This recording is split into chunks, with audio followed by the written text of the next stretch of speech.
3 drops. Just 3 drops of an oil that should have been forgotten forever.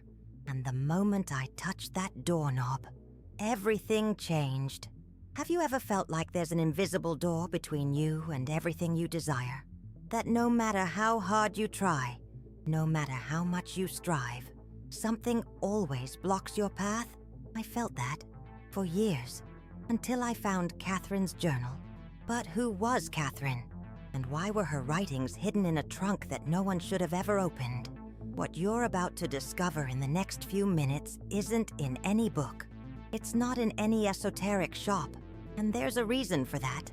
Because some keys should never be found. Let me tell you how it all began. It was an ordinary Tuesday when I received a call. A trembling voice on the other end of the line. An 80-something-year-old woman who had inherited an old house. She wanted to get rid of some furniture before the sale. "There's a trunk in the attic," she said. "I can't open it. Maybe you'd be interested.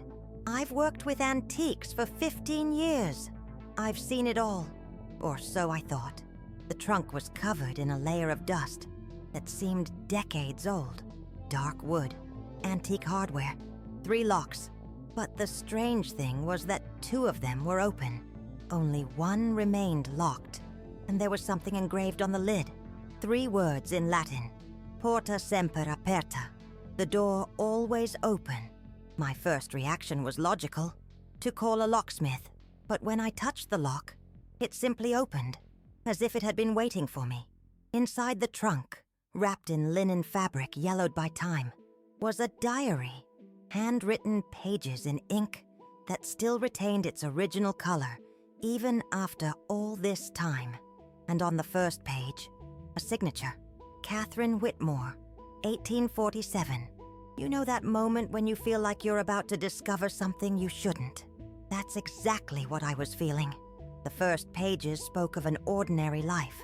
A married woman, 2 children, a simple life in the country. But as I turned the pages, the story began to change. Kathryn wrote about doors that refused to open, about opportunities that always slipped away, about a constant feeling of being trapped in her own life. And then, the twist. On page 47, Kathryn wrote something that made my heart race. "Today I found the recipe." The woman said it was passed down from mother to daughter for generations. A sacred oil that opens any closed door. Not just physical doors, but all doors. You're thinking this is just another old recipe, aren't you? I thought the same, until I read what happened in Kathryn's life after she prepared this oil. 3 days after the first application, her husband received a job offer that would change the family's life. A week later, a distant relative they didn't even know existed left a substantial inheritance. In a month, all the problems she had mentioned in the diary simply vanished. But the most impressive thing wasn't the results. It was the way she described the oil's preparation process. Each ingredient had a specific purpose. Every word of the consecration carried a deep meaning.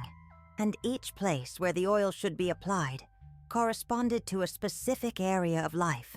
It was as if Kathryn had discovered a code that connected the physical world with forces we can't see.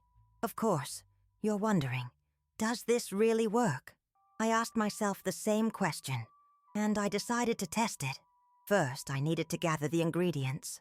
Kathryn was very specific about each one. Not just any oil would do. Not just any herb would work. It had to be exactly as she described. Extra virgin olive oil, cold pressed, but not just any olive oil. It had to be from olive trees, at least 50 years old. Young oil, according to Kathryn, doesn't carry the necessary wisdom.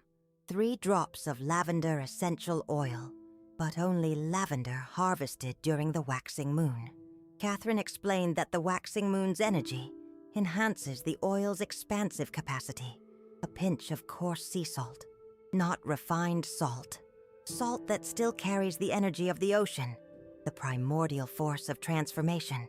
And the most unusual ingredient, a drop of honey from bees that had never been fed artificial sugar.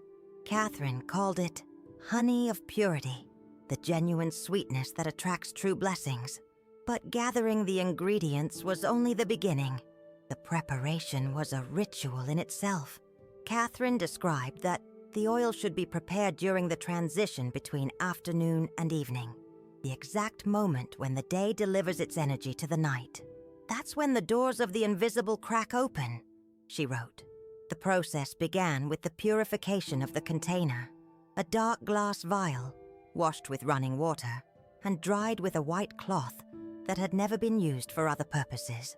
Kathryn was obsessive about details. First, the olive oil was poured into the vial while she whispered specific incantations. These weren't just random words. They were phrases she had learned from the woman who taught her the recipe. May this oil carry the strength of ancient olive groves. May each drop contain the wisdom of deep roots. May its essence open paths where others see only walls. Then, the lavender. 3 drops counted precisely, each accompanied by an intention. First drop for mental clarity.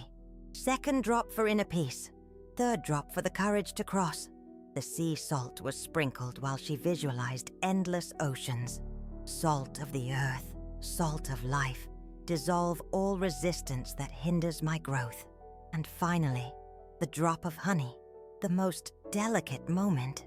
Kathryn wrote that this drop should be added while thinking of the most loved person. Genuine love is the key that opens all locks, she noted. But after mixing all the ingredients, there was still a crucial step, the consecration. Kathryn held the vial in her cupped hands and recited words she called the prayer of open doors, words that had been orally transmitted for generations, and that she decided to record in the diary. Do you want to know what those words were? Of course you do. But before I reveal them, I need to tell you what happened when I prepared my first vial. I followed Kathryn's instructions to the letter. I got all the specific ingredients. I waited for the exact time. I prepared the oil with the same reverence she described. And the next morning, something extraordinary happened. I had been trying to sell an antique piece for months, a 19th century dining table that was taking up space in my storage unit. No buyer showed any real interest. Before leaving the house that morning, I applied 3 drops of the sacred oil to the front doorknob, exactly as Kathryn instructed in her diary. 3 drops on the doorknob, a silent prayer, and the visualization of doors opening. Before 9 a.m., I received 3 calls. 3 different people interested in the antique piece. The first offered the price I was asking. The second offered 20% more. The third offered double, as long as I held onto the piece for her until the end of the week. Coincidence? I thought so too. Until the second application. Kathryn wrote about different kinds of doors the oil could open.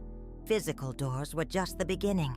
There were emotional doors, professional doors, spiritual doors.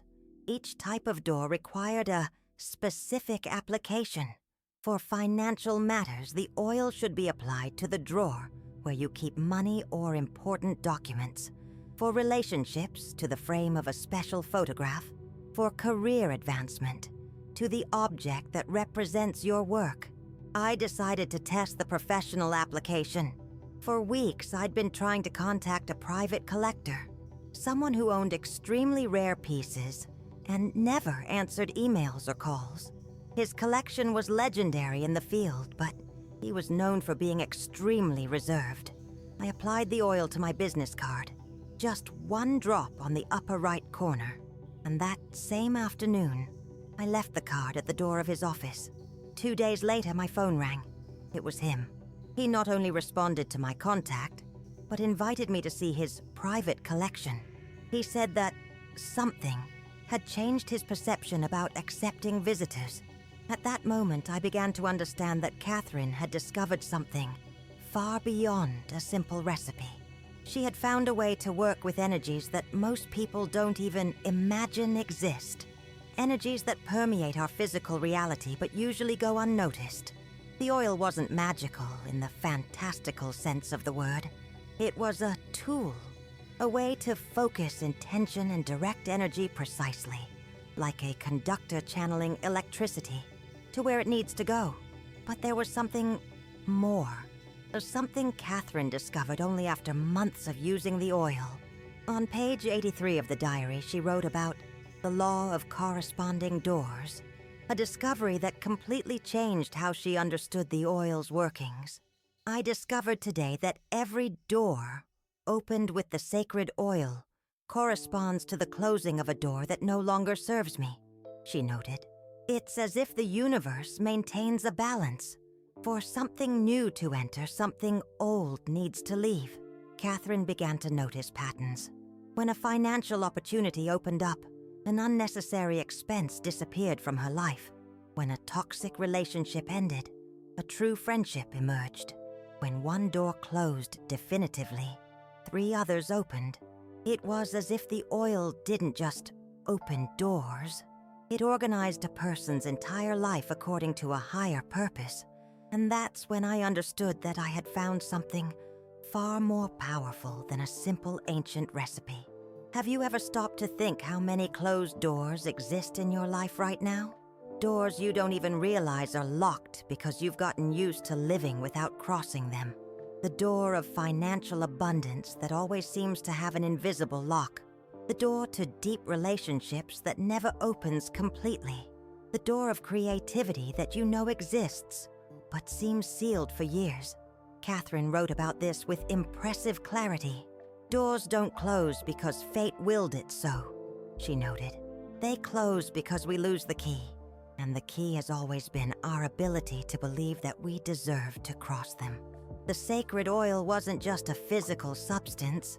It was a way to recover that lost key, a way to remind the universe that you are ready to receive what has always been rightfully yours.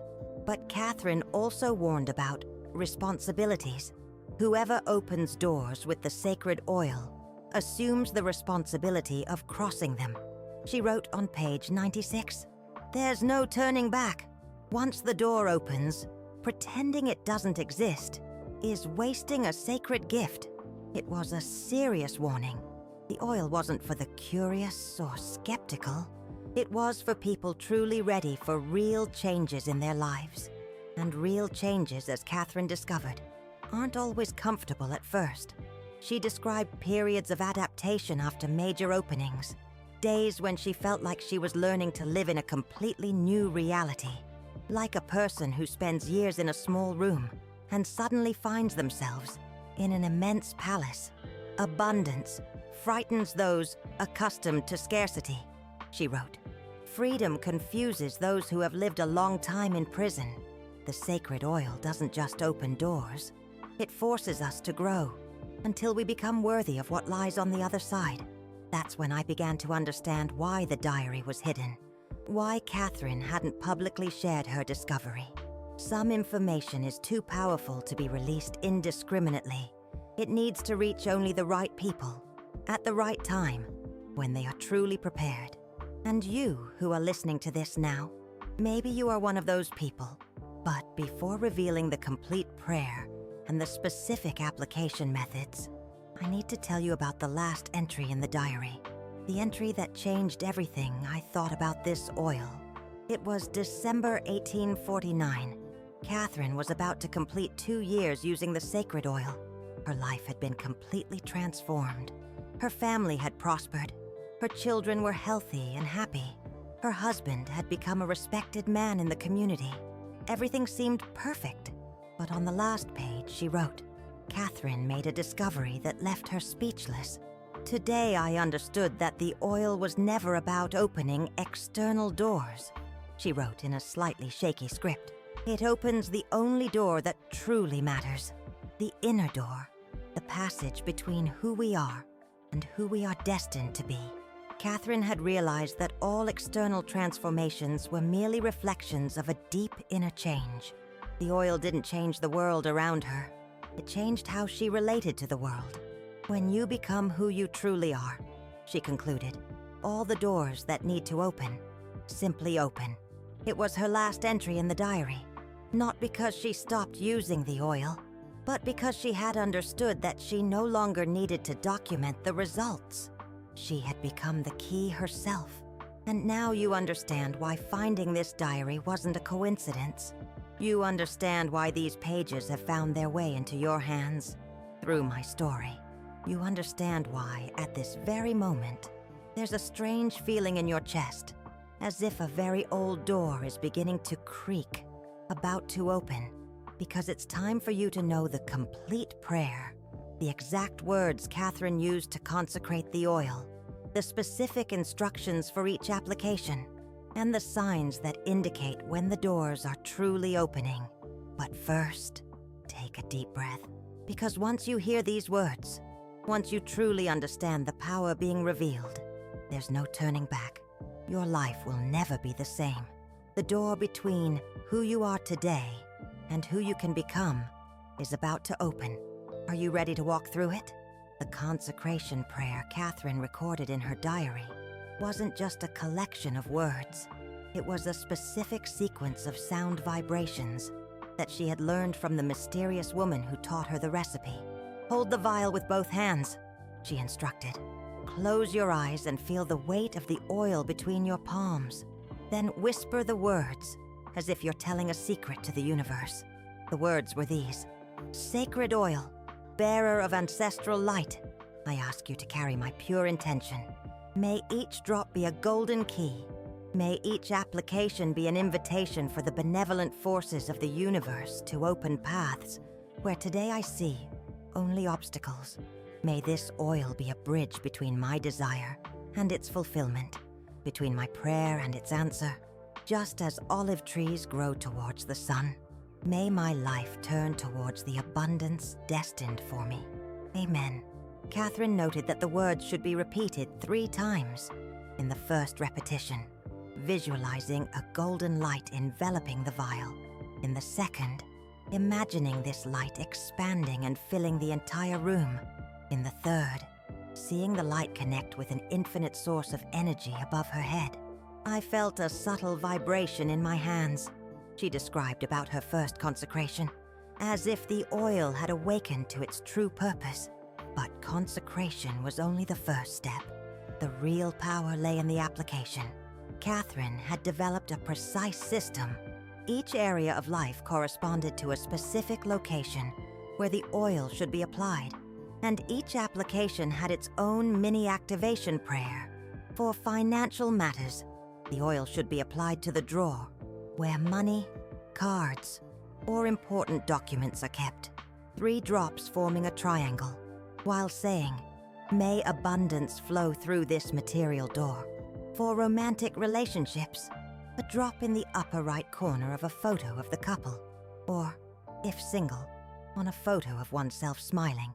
The prayer was, "May true love find its way to me." For professional matters, the oil was applied to the object that best represented the work, a computer, a tool, an important document. May my talents find the fertile ground where they can flourish. For health concerns, Kathryn applied a drop to a glass of water, which was then drunk slowly, while visualizing each cell of the body filling with golden light. May my body remember its original perfection. For spiritual matters, the oil was applied to the forehead, at the point between the eyebrows, while saying, "May my inner vision become clear as crystal." But there was one application that Kathryn considered the most powerful of all, the application of the main door. Every morning, when leaving home, she applied 3 drops to the doorknob of the front door. It didn't matter if she was just going to the market or had important appointments. It was a daily ritual. The front door is the portal between your inner world and the outer world, she explained. When you consecrate this passage daily, you are declaring to the universe that you are open to receiving all the good it has to offer. The prayer for the main door was special. May every step I take today bring me closer to my highest destiny. May every person I meet be a disguised angel. May every opportunity reveal itself at the right moment, protect my path, and illuminate my journey. Kathryn meticulously documented the results. Not only the successes, but also the periods of apparent inactivity, because she had discovered something important. The oil didn't work according to our rush. It worked according to the perfect timing of the universe. Sometimes we plant a seed and expect it to germinate the next day, she wrote. But the sacred oil works like nature. It prepares the soil, strengthens the roots, and only then allows the fruit to appear. Kathryn learned to recognize the signs that the oil was working, even when the results weren't yet visible. The first sign was always the same, a subtle feeling of lightness, as if an invisible weight had been lifted from her shoulders. It's like breathing purer air, she described. The second sign was the appearance of synchronicities, conversations that arose out of nowhere and revealed important information, chance encounters that turned into opportunities, numbers, names, or symbols that repeated themselves in a meaningful way. The third sign was internal, a growing mental clarity. Decisions that previously seemed impossible became obvious. Doubts that had plagued her for months simply dissolved. And the fourth sign, the most powerful, was what Kathryn called natural magnetism. The right people began to appear spontaneously in her life. Situations arranged themselves in her favor. It was as if she had become a magnet for what she truly needed. But it wasn't all just successes and achievements. Kathryn was honest about the challenges that accompanied the use of the oil. When the doors begin to open, she wrote, we discover that some of them lead to places we didn't expect. And sometimes, what we thought we wanted isn't what we really needed. She described periods of confusion, moments when she had to choose between several simultaneous opportunities, occasions when the personal growth demanded by the new circumstances took her out of her comfort zone. The sacred oil doesn't give us an easy life, she reflected. It gives us an authentic life, and living authentically requires courage. There were times when Kathryn questioned whether she should continue using the oil, especially when she realized that some people around her began to react strangely to the changes in her life. When you change, you unconsciously give permission for others to change too, she observed. But not everyone is ready for that permission. Some prefer you to stay small because it makes them feel secure in their own smallness. It was a painful discovery, but a necessary one. The oil didn't just open external doors. It revealed which relationships were genuine and which were based on mutual limitations. But Kathryn persisted, and it was in that persistence that she uncovered the sacred oil's deepest secret. Today I understood something extraordinary, she wrote in a July 1849 entry. The oil doesn't create miracles. It removes the obstacles that prevent natural miracles from happening. Kathryn had realized that the universe was constantly trying to send us blessings, opportunities, connections, and achievements, but our own energy, tainted by fears, doubts, and limiting beliefs, created an invisible barrier that blocked these gifts. The sacred oil functioned as an energetic purifier. It cleansed this barrier, allowing the natural flow of abundance from the universe to reach us. We are not beggars imploring for crumbs, she wrote with a firm and determined script. We are heirs to an infinite kingdom. The oil merely reminds us of that. That's when I understood I had found something far more valuable than an ancient recipe. I had found a complete philosophy of life, a way of relating to existence that fundamentally transformed the human experience. But there was still one last revelation waiting for me in the diary. In the second-to-last entry, dated November 1849, Kathryn wrote about something she called spontaneous multiplication. Something extraordinary happened today, she recorded. When I went to prepare a new vial of oil, I discovered that the previous vial was still full, even though I had been using it for weeks. It's as if the oil regenerates itself. Kathryn theorized that this happened when a person reached a specific level of alignment with their true nature. When we stop using the oil as a crutch and begin using it as a tool to reconnect with our inner power, it becomes infinite. It was as if the universe recognized that the person had learned the lesson and began to sustain the process on its own. I tested this theory with my own vial. I had used the oil for months, religiously applying it according to Kathryn's instructions. And then, one morning, I noticed something impossible. The oil level hadn't gone down, even after weeks of daily use. At that moment, I understood that I had crossed a threshold. The physical oil remained, but I no longer depended on it in the same way. I had internalized its essence. I had become my own source of open doors, but that didn't mean the oil had lost its importance. On the contrary, it had become a sacred symbol, a tangible reminder that we are constantly connected to forces greater than ourselves. And now you understand why this isn't just the story of an ancient recipe.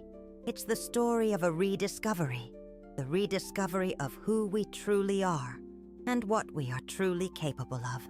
Each drop of this oil carries more than physical ingredients. It carries the memory of all the people who prepared it with reverence. It carries the intention of all the prayers ever whispered over it. It carries the energy of all the doors that have ever opened through it. When you prepare your own vial, you are not just mixing substances. You are connecting with an ancestral lineage of people who refuse to accept limitations as permanent. You are declaring to the universe that you are ready to receive what has always been yours by right. You are choosing to step out of the audience and become the protagonist of your own life. But remember Kathryn's words. The sacred oil is not for the curious. It is for the brave. It is not for those who want small changes. It is for those who are ready for complete transformations. Because once you apply this oil for the first time, once you whisper those prayers with true intention, you will be sending a clear signal to all the forces of the universe. You will be saying, I choose to grow. I choose to expand. I choose to become all that I came to be in this life. And the universe always answers that kind of declaration. Sometimes with whispers, sometimes with storms, but always with love. The door is before you. The key is in your hands. Kathryn's sacred oil is just the beginning of a journey you always knew you would have to take. The journey back home, back to who you truly are. The only question that remains is, will you turn the doorknob? Kathryn's diary ends with a simple, yet profound sentence. The greatest door we can open is the one that leads us back to ourselves. Perhaps it's time for you to discover what's on the other side of yours.